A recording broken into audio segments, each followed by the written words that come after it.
Welcome to R Assam. আজি মই অসমীয়া ভাষাৰ জন্ম আৰু ক্ৰম বিকাশৰ বিষয়ে কেইটামান প্ৰশ্ন উত্তৰ আগবঢ়াবলৈ মনস্থ কৰিছোঁ। তো ভিডিঅ'টি ভাল পালে সকলোৱে লাইক কমেণ্ট শ্বেয়াৰ কৰিব আৰু কমেণ্টৰ জৰিয়তে বিভিন্ন ধৰণৰ দিহা পৰামৰ্শ দিব বুলি মই আশাবাদী। তো বলক আমি আৰম্ভ কৰোঁ। তো নাম্বাৰ 1 এক নম্বৰ কোৱেশ্চনটো হৈছে অসমীয়া ভাষা কি গোষ্ঠীৰ ভাষা? উত্তৰটো হৈছে অসমীয়া ভাষা আৰ্য গোষ্ঠীৰ ভাষা। অসমীয়া ভাষাই ৰূপ পায় কেতিয়া? অসমীয়া ভাষাই ৰূপ পায় দশম একাদশ শতিকাত। 3 নম্বৰ প্ৰশ্নটো হৈছে অসমীয়া ভাষাত প্ৰভাৱ পেলোৱা এটা উল্লেখযোগ্য ভাষা গোষ্ঠীৰ নাম উল্লেখ কৰা। উত্তৰ হৈছে তিব্বত বৰ্মী। আৰ্য ভাষা প্ৰসাৰত গুৰুত্ব দিয়া অসুৰ ৰজাজন কোন? উত্তৰ হৈছে নৰকাসুৰ। অসমত ব্ৰাহ্মণসকলক প্ৰতিষ্ঠা কৰা ৰজাজন কোন? উত্তৰ নৰকাসুৰ। ভাৰতীয় আৰ্য ভাষাৰ স্তৰ কেইটা? উত্তৰ 3টা। মধ্য ভাৰতীয় আৰ্য ভাষাৰ এটা উদাহৰণ হ'ল পালি ভাষা। পালি ভাষাটো হৈছে মধ্য ভাৰতীয় এটা ভাষাৰ উদাহৰণ। প্ৰাচীন আৰ্য ভাষাৰ দুটা উদাহৰণ হ'ল বৈদিক ভাষা আৰু সংস্কৃত ভাষা। প্ৰাকৃত ভাষাৰ স্তৰ কেইটা? প্ৰাকৃত ভাষাৰ স্তৰ 3টা। আদি প্ৰাকৃতৰ নিদৰ্শন ক'ত পোৱা যায়? উত্তৰ অশোকৰ শিলালিপিত। অপভ্ৰংশৰ নমুনা পোৱা গ্ৰন্থ এখন কি? কীৰ্তিলতা। সহজীয়া বুদ্ধাচাৰ্যসকলৰ গীতবিলাকক কি বুলি জনা যায়? চৰ্যাপদ বুলি জনা যায়। প্ৰাকৃতৰ আঞ্চলিক ৰূপ কেইটা? প্ৰাকৃতৰ আঞ্চলিক ৰূপ হৈছে 4টা। প্ৰাচ্য অপভ্ৰংশৰ শাখা কেইটা?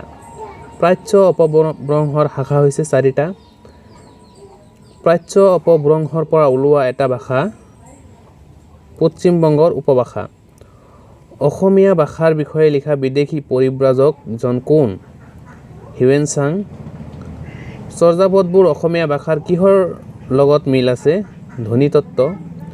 চৰ্যাপদবোৰত ব্যৱহৃত হোৱা অসমীয়া শব্দ এটা হ'ল মোলান। মাধৱ কন্দলীয়ে কি গ্ৰন্থ ৰচনা কৰিছিল? ৰামায়ণ। অসমীয়া আৰু বঙলা সাহিত্যৰ উমৈহতীয়া সম্পদৰূপে পৰিগণিত গ্ৰন্থখন কি? কৃষ্ণ কীৰ্তন। মধ্যযুগৰ অসমীয়া গদ্য সাহিত্যৰ উল্লেখযোগ্য নিদৰ্শন কি? বুৰঞ্জী সাহিত্য। বুৰঞ্জীৰ গদ্যত কি উপভাষাৰ নিদৰ্শন পোৱা যায়? কামৰূপী উপভাষাৰ নিদৰ্শন পোৱা যায়। তলত দিয়া গদ্যৰ নিদৰ্শনটো ক'ৰ পৰা তুলি লোৱা হৈছে? এইটো পঢ়ি চাব আপোনালোকে। এইটো বুৰঞ্জীৰ পৰা।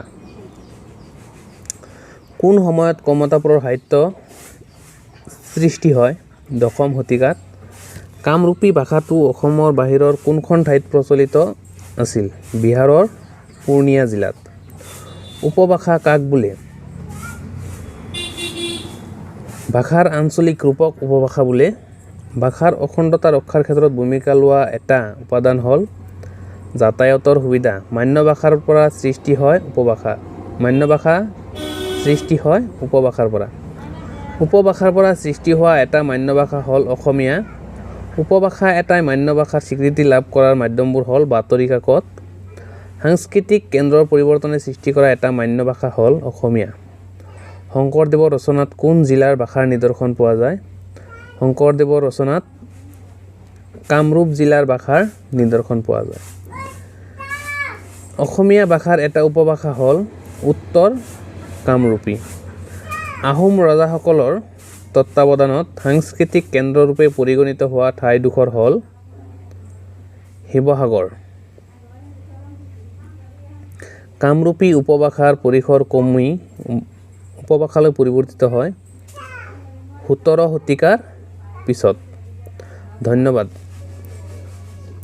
ভিডিঅ'টো চোৱাৰ বাবে মই আকৌ এবাৰ ধন্যবাদ জনাইছোঁ আৰু সকলোৱে মোৰ চেনেলটো লাইক কমেণ্ট শ্বেয়াৰ আৰু কৰিব।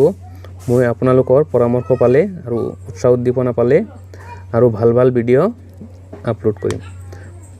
মই গণিত, পৰিৱেশ, ইংৰাজী গোটেইকেইটা বিষয়েৰে লাহে লাহে ভিডিঅ'বোৰ আপলোড কৰি থাকিম।